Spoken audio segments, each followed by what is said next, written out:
Una sa tanan, daghang kay salamat sa higayon na nakita kita sa Women's Month sa Persons with Disability. Ako na akong kalipay na naamong tanan. So, naulay magyud ko, papsmer naman akong nanulat. Anyway, nalipong ko, ano, papayron mo.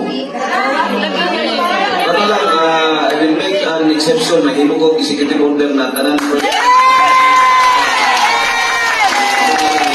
city government of Malay-Malay.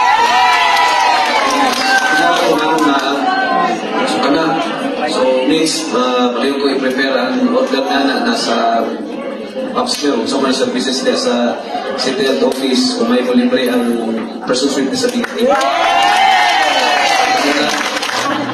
Anyway, nadaling salamat ka. Kung saan ang mga programa na angay para sa kababinin, labi na sa persons with disability, isulti lang sa inyong president, sa inyong barangay, kay mitingan sa Federation President para matakol na ito.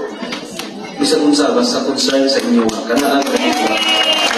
So I hope ang PWD mo pa inuwi makitaan sa uban na dili PWD na kauna organisasyon kayo o maayo pagdala.